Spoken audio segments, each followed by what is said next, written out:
어느 시골 마을 할아버지가 이른 아침에 이웃 동네로 급히 조문을 가다가 밤새 소나기로 냇물이 불어나서 허리차게 흘러가는 냇물을 건너야 했습니다.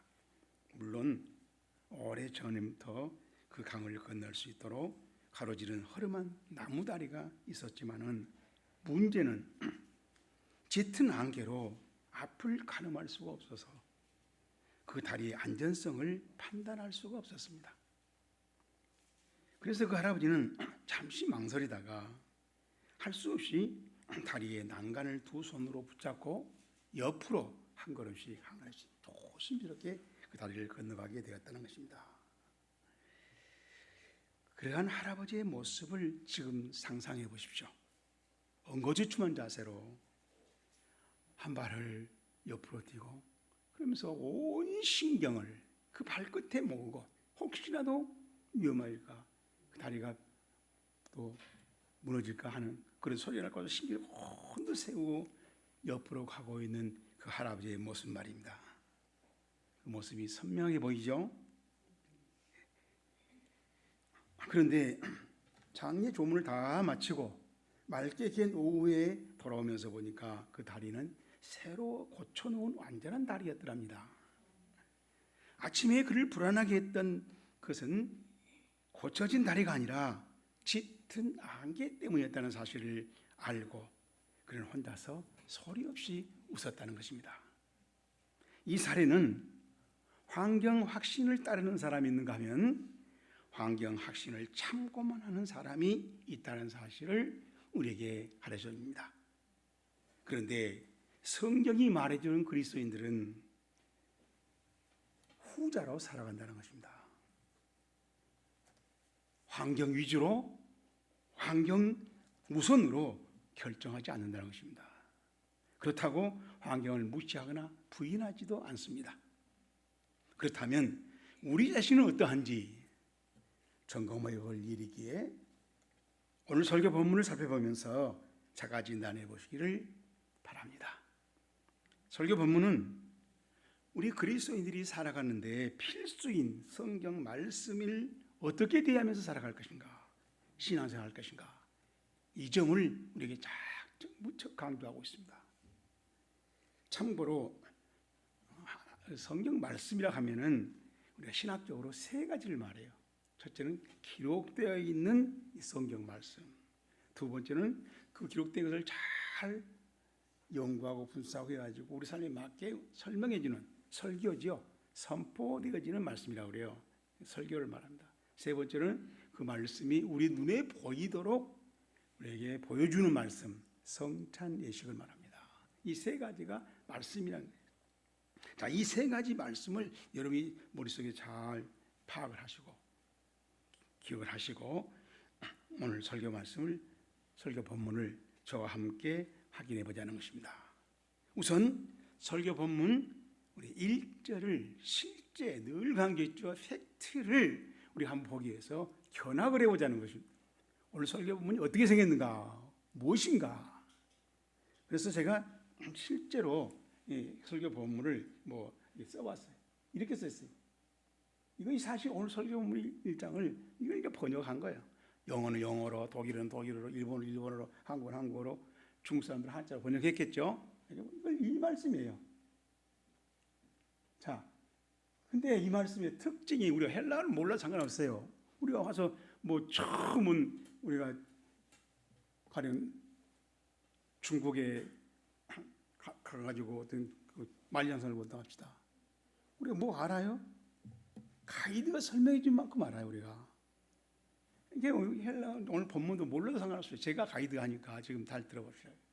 여러분, 이 말에는 주어가 없다는 겁니다. 이 많은 거래. 그리고 여러분 알죠? 무엇이 딱딱 같은 글자가 네 번이나 나오죠? 이거 헬라어로 호예요, 호. 관계대명사입니다. 그것, 뭐뭐한 것은 관계대명사를 이렇게 네 번이나 반복해서 써놨다. 그러니까 우리가 잘 몰라도 이거 딱 보면은 뭐뭐한 그것은 네 번이나 반복. 이렇게 쓴 효과가 있어요. 왜? 점점점 그것을 강조해 가서 클라이맥스로 끌어올린다는 거예요. 아주 생동감 있게 쓰려고 이렇게 일부러 이분이 이런 문법 구조를 택했다는 거죠. 자, 그러면은 그렇게 이걸 점층법이라고 하는데 점점 올라서 클라이맥스로 리듬감을 주면서 표현하려고 했던 것이 무엇을 선생님이 강조하려고 했는가 하고 들어보면 맨 처음에 있었다, 존재, 과거에 있다란 말이 있었다. 그것을 우리가 들었다, 들어봤다, 들어본 바다. 그 다음에 그것을 우리가 본 바다. 그 다음에 우리가 그것을 내가 만져봤다. 들어봤다? 그다음에 뭐라 했어요? 들어본 바가 아니고 손으로 만진 바라. 그렇죠? 그 다음에 이제 에팔라테스, 이겁니다. 우리에게 나타났다. 이 나타났다까지 쓴 거죠. 헬라어로 관계된 설명입니다. 자, 이렇게 나타냈어서 점점 있었다라면 우리 머릿속에 뭐가 그려져요? 추상적이죠. 그 추상적인 것을 점점 구체적으로 우리 머릿속에 그림으로 그려지도록 하려고 이런 문법적인 구조를 되게 쓴 겁니다. 그러니까 이 요한일서 쓴 사람들은 지금 뭔가를 확실하게 우리 그림을 각자 그리고 뭐 삼각형 그러니까 정사각형, 직사각형, 이등삼각형 그죠? 또 여러 가지 삼각형이 있잖아요. 뭐 역사각형 그렇게 각자 그리라고 한 게 아니야. 똑같은 삼각형으로 그리도록 하기 위해서 이렇게 예를 쓰고 있는 거죠.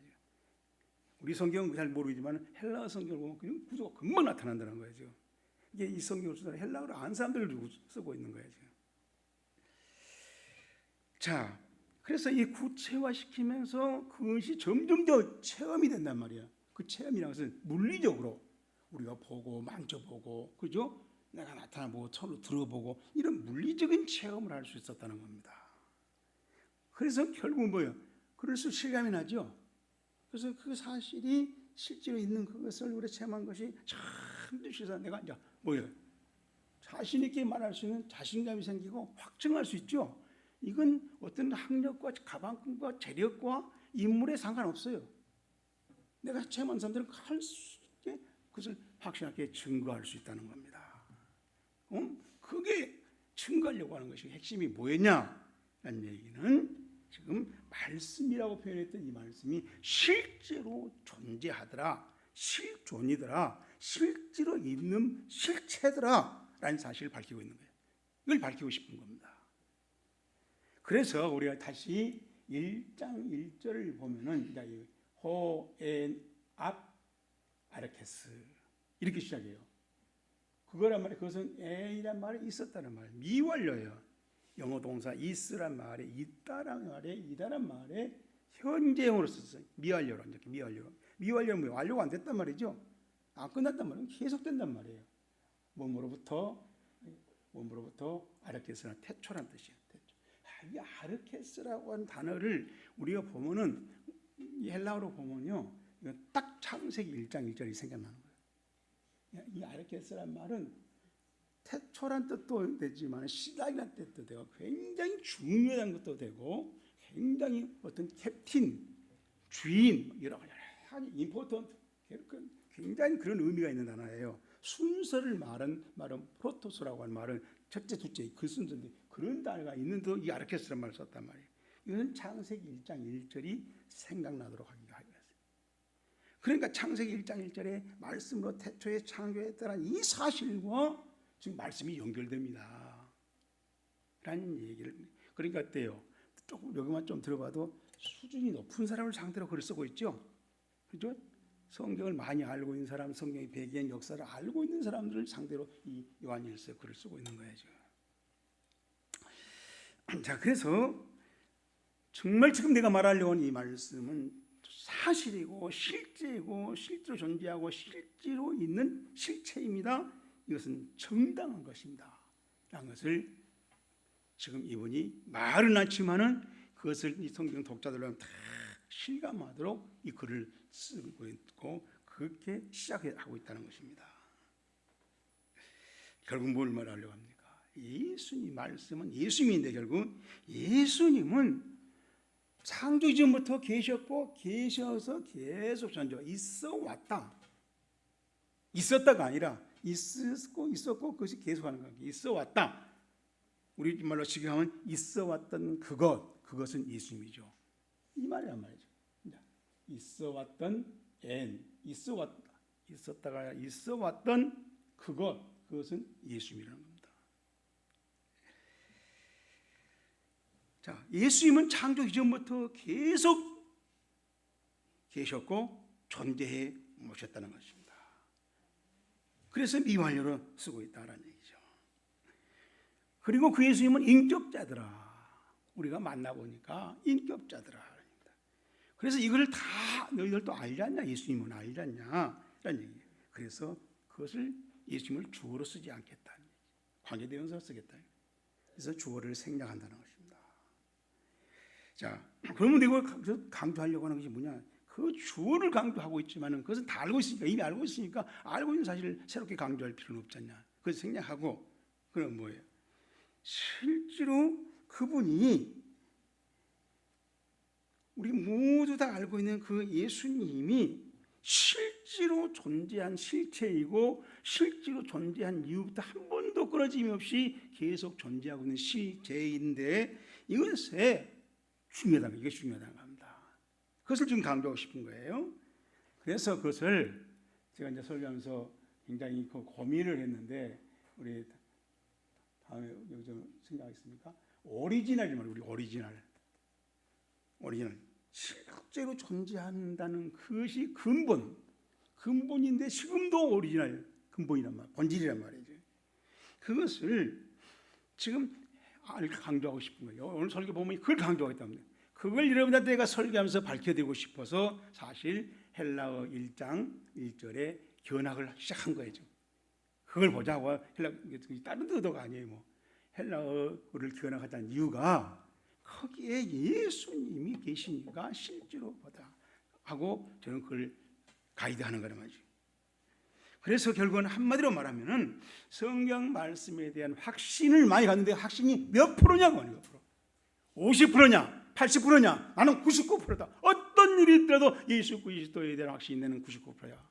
이 사람이 있고 나도 확신 가져 30%이다. 조금 어떠면 변덕해버리고 조금 어떠면 변덕해버리고 그러면서 또 설교 시간 아멘 제일로 먼저 하고 그런 신앙생활 하자는 게 아니에요. 지금 한 번 우리가 99% 있으면 어디 가서든 어디 우리 예수 그리스도가 기준이고 예수 그리스도가 답이고 예수 그리스도가 해답이라는 겁니다. 그 신앙생활을 하자고 이분이 이렇게 요한일서를 쓰고 있더라 그런 얘기예요. 자, 요즘에 설교자가 만약에 국민의힘을 비판하면 그 설교자는 민주당 지지자로 다 그렇게 인식해 버립니다. 반대로 설교자가 민주당을 지적하면 저 설교자는 국민의힘 찬성파구나 하고 또 속단합니다.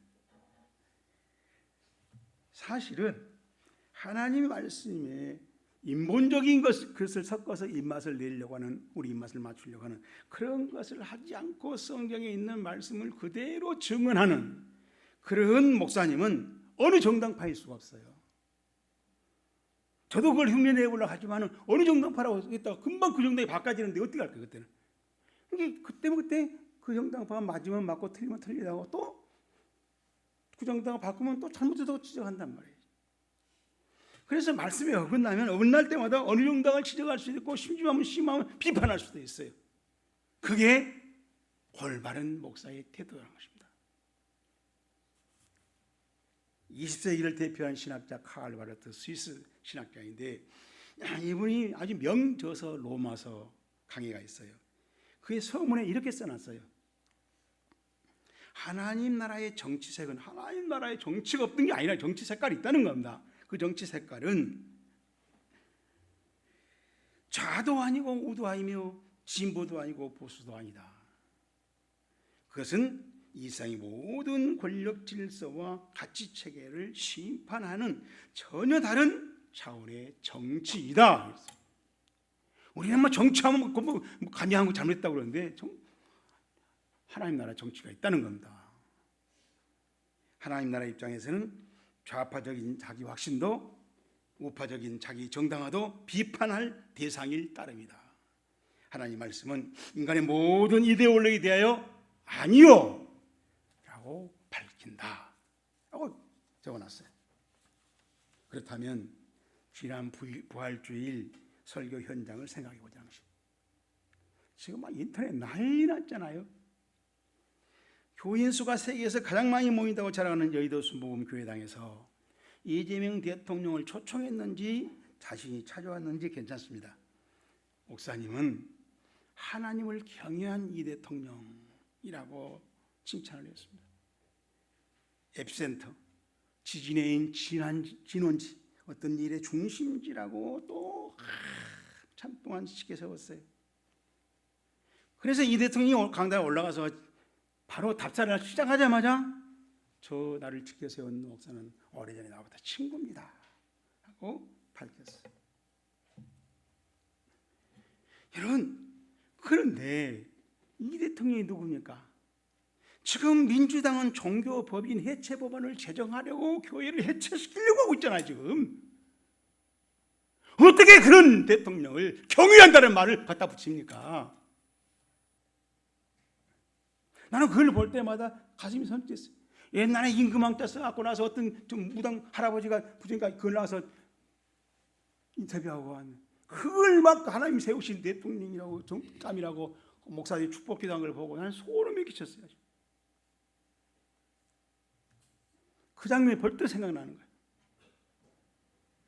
예배당의 강단은 증언 설교의 자리이지 사명감을 잃어버린 목사들에 의해서 개인적인 아첨하는 자리로 우리 한국교회 강단이 변질돼 가고 있다는 것을 부활주를 통해서 전 세계에 방송해버린 거죠.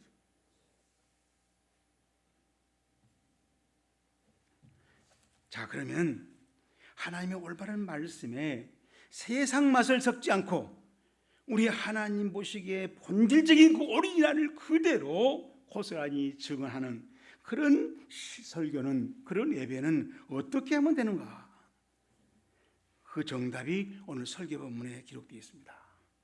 저랑 함께 찾아내어 챙기자는 것입니다. 첫째로 3절입니다. 우리가 보고 들은 바를 너희에게도 전하면 너희로 우리와 사귐이 있게 하려 함이니 우리의 사귐은 시작 아버지와 아들 예수 그리스도와 더불어 우리라.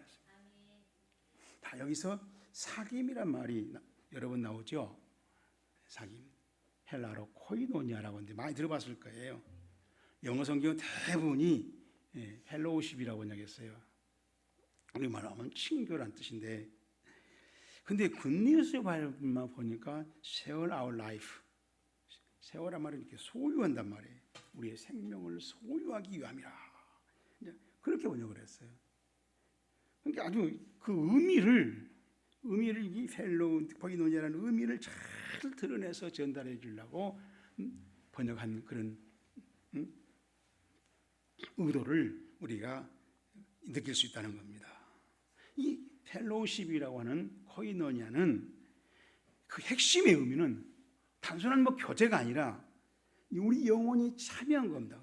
참여해서 그 다음에 참여하고 결합을 하는 거예요. 결합을 딱 이렇게 결합을 해가지고 한 공동체가 형성이 돼버린 겁니다. 그리고 공동체가 형성된 상태에서 생명이 그 안에 공급되고 있는 거예요.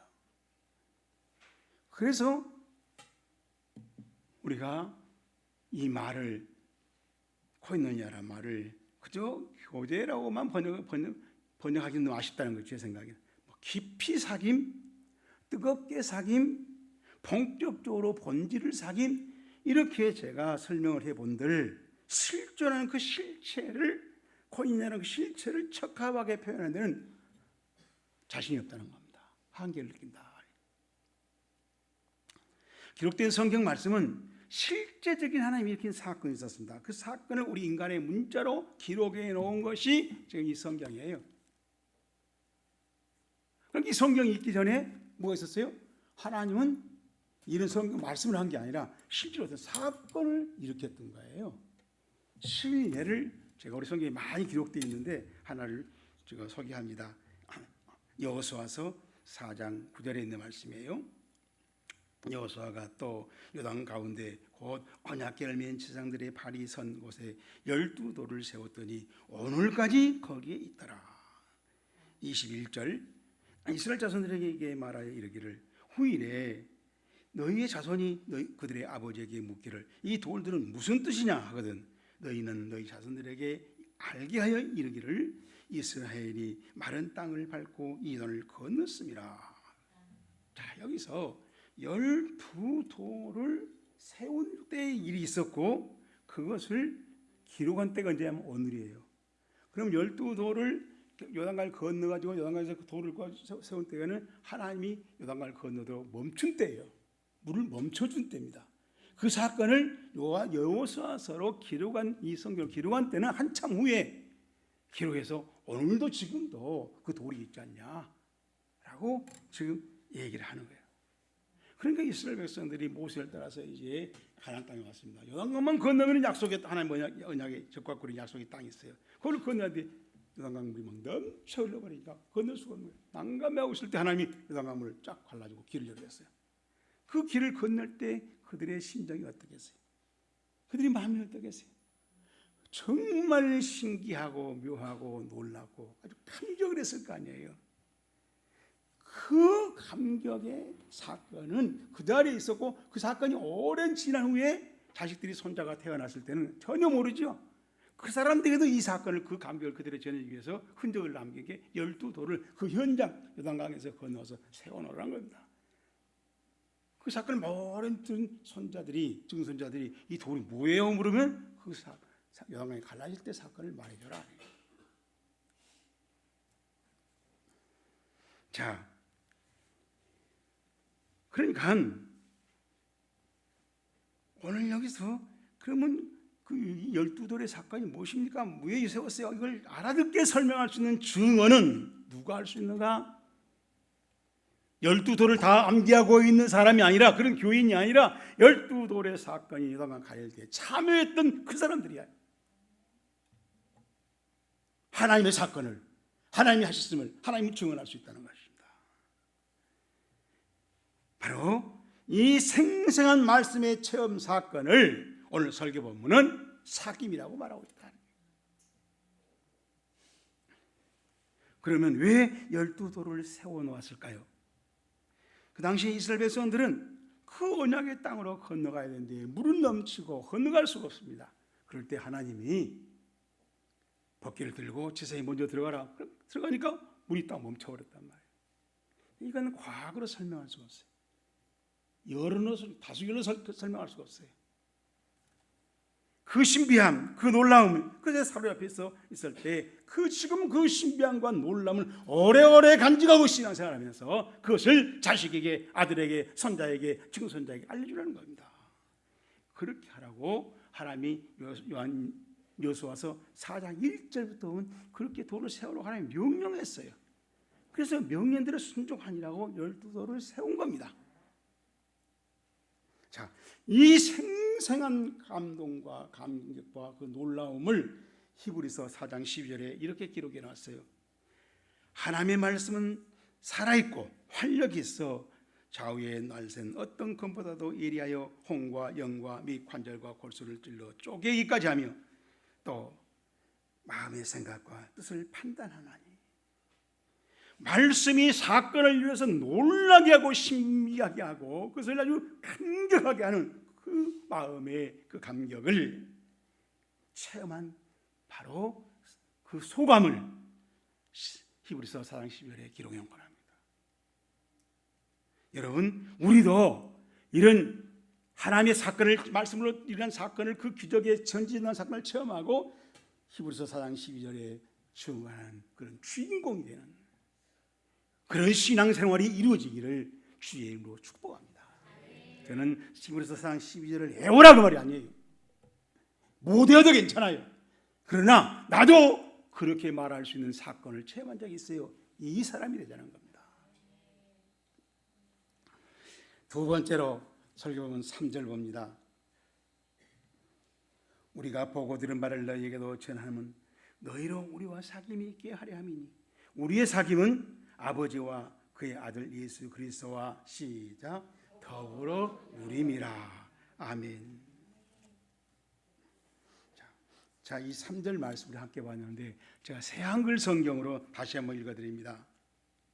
우리가 보아왔고 들어온 것을 여러분에도 전하고 있습니다.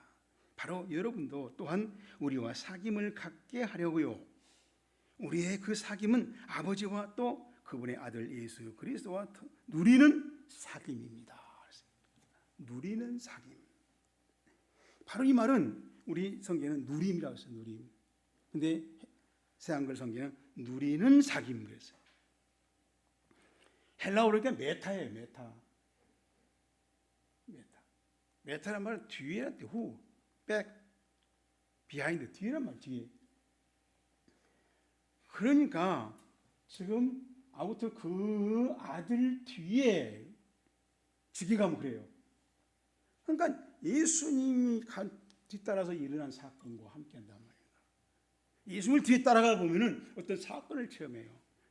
병을 고친 거, 소경을 고친 거, 뭐 나사를 살린 거, 그렇죠? 오병이증을 잃고 무료 걸어간 이런 사건들을 체험한다는 거죠.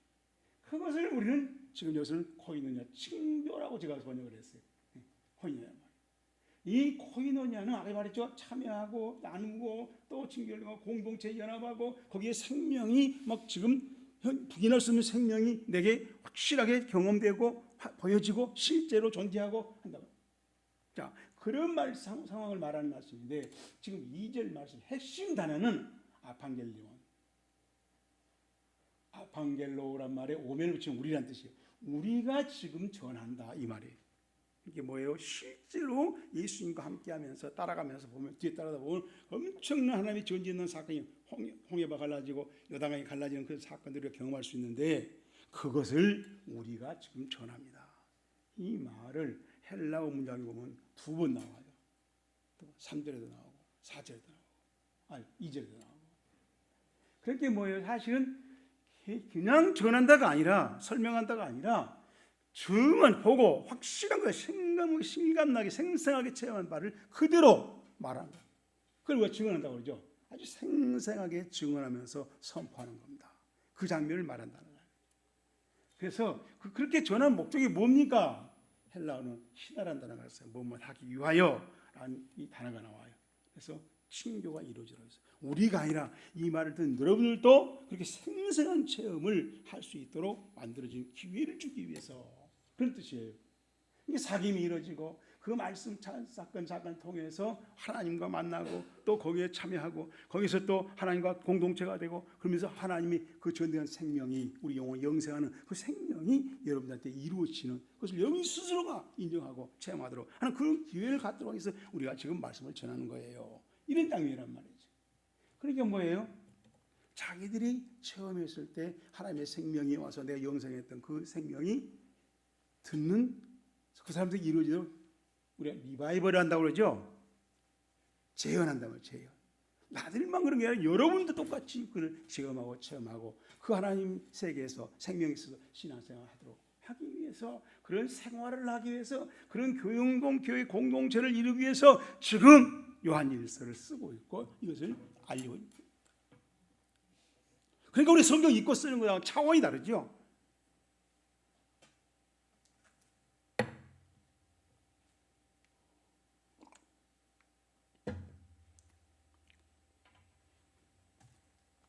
여러분 제가 설교했던 말씀이 고린도후서 7장 6절 생각날는지 모르겠지만 고린도서 7장 6절 7절 제가 다시 한번 읽어드립니다. 그러나 낙심한 자들을 이루하시는 하나님이 디도가 오므로 우리를 이루하셨으니 그가 온 것뿐 아니라 오직 그가 너희에게서 받은 그 위로로 이루하고 너희의 사모함과 애통함과 나를 위하여 열심히 있는 것을 우리에게 보고함으로 나를 더욱 기쁘게 했느니라. 디도가 체험을 했습니다. 이를 고린도 교회에서 체험을 했어요. 그 체험한 사실을 바울한테 알려줬어요. 이제 바울이 그리고 여기서 그때 이런 일이 있었습니다. 이런 일이 있었습니다. 당시 이번에 성경을 읽고 이렇게 변화 회개하고 그걸 전하니까 바울이 막 기쁜 리바이벌 된다. 재현되더라. 이런 일을 이런 신앙생활을 우리가 하기 위해서 요한일서를 쓰고 있는 것입니다. 라고 머릿말에서 밝히고 있다는 것입니다.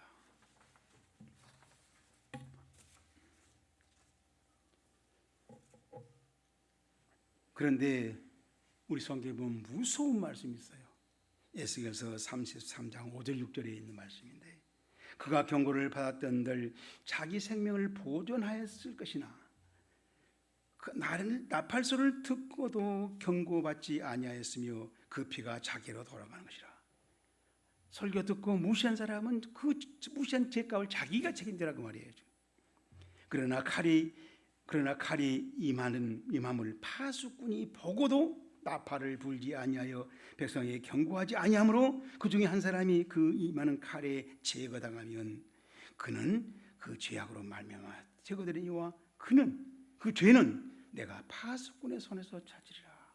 여기서 말하는 내는 하나님이, 목사가 성경을 읽고 성경에서 이렇게 하면 하나님이 지옥 간다고 말했는데 그걸 알고도 그런 죄를 짓고 있는 신앙생활에서 보고도 가서 설교하면서 알려주지 않고 그 사람의 그걸 지적해주지 않아서 그 사람이 심판대 지옥 가면 그 사람은 지옥 가지만은 그 사람이 지옥 가게 한 죄는 설교하지 않는 목사에게 책임을 묻겠다. 얼마나 무서운 일입니까? 지옥 가든지 말든 상관없어가 아니에요. 지옥 가서 그 사람이 지옥 간 당신은 죄를 짓고 있잖아요. 지금 지옥 관리를 하고 있잖아요. 지적이지 않은 그 책임은 그걸 알고 있는 목사에게, 파수꾼에게 묻겠다는 이 심판의 원리를 기록했습니다. 그렇다면 심판대는 정말로 사김 사건, 말씀의 사건을 통해서 생명 사건이 정말 엄청난 하나님의 존재하는 사건이 있다는 것을 경험한 그 사람들이 알고 증언한 사람들은 받아들이고 안 되는 본인에게 맡기고 증언한 사람들은 심판이 되지만은 그것을 생략하고 핑계 삼고 어찌 변명하고 하지 않았던 사람들은 통고하는 괴로운 심판대가 될 것이다 라는 얘기예요. 여러분 미안하지만은 오늘 우리 한국교회의 심판대 설교가 전면하고 있다는 걸 알면서도 저는 양심상 성경이 그렇게 말하고 있는 것을 전하지 않습니다. 인기 없는 설교가 될지라도 심판대를 여러분들 증언할 수밖에 없어요. 왜? 심판대에 가면 왜 양현 목사님 심판대를 설교 안 했습니까? 왜 일을 안 해요? 우리를 이렇게 괴롭게 만듭니까? 슬프게 만듭니까? 하는 성도가 나올까 봐서. 마지막으로 우리 4절 말씀 봅니다. 우리가 이것을 쓰면 우리의 기쁨이 시작 충만하게 하려 함이라. 그랬어요. 여러분 이 말씀이 무엇인가 그림이 그려집니까? 지겨가면요 우리의 그 기쁨이 가득 차 넘쳐나게 하도록 하기 위해서 이런 말이에요. 그래서 제가 그것을 그 헬라로 여기에 해라는 단어지 해. 그 더예요. 카라가 기쁨이에요. 그 다음에 메논 머무른다는 또 해. 그 충만함, 그 충만함이 에란 말은 이것은 이스란 말이에요. 현재형입니다. 그러니까 지금 그 기쁨이 가득 차 있는데 이것이 수동태란 말이에요. 수동태. 지금 그러니까 하나님 우리에게 성령이 충분히 채웠어요. 그 채워져 있는 상태가 지금 현재 지금 지속되고 있다는 거예요. 한 번 체험하고 나 체험했어야 하고 지금 다 쏟아버리고 아무것도 없는데 체험할 때 기분 들면 성령 충만하고 그렇게 억지 우는 게 아니라 성령 충만했던 그 상태가 유지되고 있는 거죠. 그 상태를 말해요. 그래서 지금 대부분 이 영어 성경에 보니까 뉴 킹제임스 영어 성경에 보니까 Our joy may be complete. complete라는 목적 성취한다는 그런 의미의 단어가 뜻이 강해요. 틀림없이 maybe 목적 성취, 하나님의 그 목적 성취, 하나님이 의도한 바 그 목적이 이루어지는 그런 상태가 이루어지도록 그런 게 체험되도록 하기 위해서 이 성경을 쓰고 설교한다는 겁니다. 지금 전달한다는 얘기예요. 그러니까 뭐예요? 지금 정말로 쉽게 풀어서 말하면 살아서 역할이 이루어지고 있는 그러한 기쁨이 있다는데 아무리 나 예봐도 안 되는데 아무리 나는 그걸 예봐도 모르겠던데요. 하나도 안 돼요. 그게 아니고 그 기쁨이 분명히 지금 이 원리대로 자기들이 가르친 대로 요한일서 쓰고 있는 사람들이 말한 대로 하면 체험이 된다는 겁니다. 확인이 된다는 얘기죠.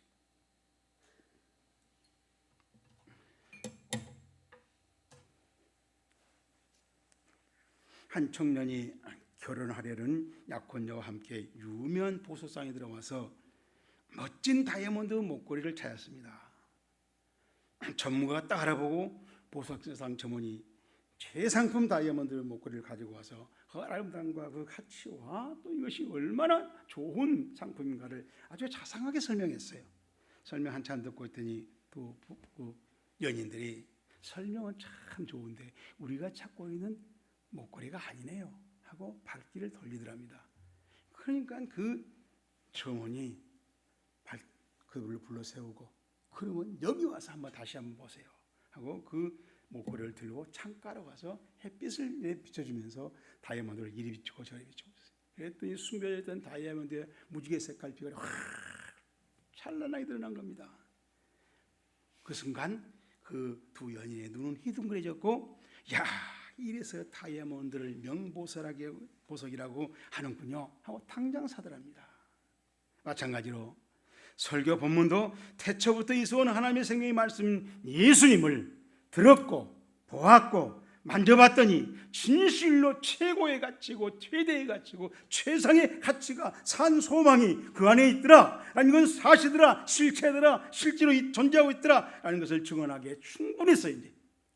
이것을 어떻게 하면 다시 전해진 사람이 듣고 똑같은 체험을 하게 될까 고민하다가 평범하게 설명해 버리면 너무나 심각한 아쉬움으로 끝나기 때문에 뜨거운 참빛을 비춰서 그 예수님의 진가가 그대로 드러나도록 그래서 설교를 듣는 사람들이 예수를 알아보는, 예수를 붙잡는, 예수님과 함께 교제하면서 예수님과 소속되었고 관계를 맺고 예수님의 생명을 누리고 살아가는 그런 교제하는 신앙생활을 할 수 있을 것인가, 그것을 그 사귐과 그 기쁨을 체험하도록 넘쳐나도록 도와주고 싶다는 거예요. 이게 진짜 성경 공부이고 진짜 올바른 성경 읽기이고 진짜 이게 올바른 설교란 말이에요. 자, 이제 오늘 설교를 마치기 전에 지금 여기서 우리가 반드시 확인할 사실이 있습니다. 바로 그것은 이것입니다. 2절에 이 생명이 나타나신 바라는 말씀이에요. 바로 이건 사건이에요. 예수님이 우리에게 찾아오셨다는 성육신을 말해요. 그야말로 하나님이 약속하신, 아담과 하와가 선악과를 따먹었을 때 뱀을 통해서 결국 뱀의 머리를 쪼개버리겠다는 이 십자가 사건이 예수님을 통해서 겟세마네 동산에서 이루어졌다라고 하는 이 언약 성취를 입증하는 말이에요. 그래서 1절은 바로 우리가 들은 바요, 본 바요, 눈으로 본 바요, 신이 자세히 보고 우리가 손으로 만진 바라 라고 이렇게 실제라고, 실체라고, 사실이라고, 진리라고 라고 반복해서, 그러니 여러분이 우리가 시킨 대로 예수와 여러분도 체험하세요 라고 자신 있게 얘기하고 있는 것입니다. 다시 말하면 우리는 예수님을 목격했습니다. 이 목격을 여러분도 직접 우리가 도와줄 테니까 예수님을 목격해 보세요. 그리고 그 목격한 예수님과 같이 생명을 누리고 신앙생활을 해보세요. 이 초대입니다. 실존하는 예수님, 살아계신 하나님이 실제로 우리의 죄인 세상에 찾아오셨고 그것은 분명한 사실이고 그것은 분명한 팩트이고 그 팩트를 사도들이 지금 증언하고 있는 것이고 그 목적은 하나님과 친교이고 친교의 결과는 충만한 기쁨이라는 것입니다. 그 기쁨이 우리의 신앙생활의 활력소가 되고 우리 신앙의 에너지가 되고 우리 신앙생활을 어떤 고난에서도 짙고 하나님의 자녀로 살아갈 수 있는 버팀목이 될 것이다. 이 체험이 우리에게도 이루어지기를 주님으로 축복합니다. 하나님 아버지, 오늘 우리는 사도 요한, 하나님의 예수님을 부활하심을 만나고 쓴 그 영향권에서 다시 그 사실을 제발 밝히고 싶어서 요한일서에 이렇게 본 바라고 들은 바라고 손으로 만진 바란 이 말씀을 우리가 오늘 설교로 듣게 됐습니다. 이 설교를 들은 것이 아니라 이 설교에 해당한 우리도 이 말씀 속에서 예수님을 들은 바요, 본 바요, 손으로 만진 바요, 우리에게 나타난 바에 해당하는 주인공이 되게 하시옵소서. 성령님이 절대적으로 도와주시옵소서. 예수님 이름으로 간절히 기도드리겠습니다.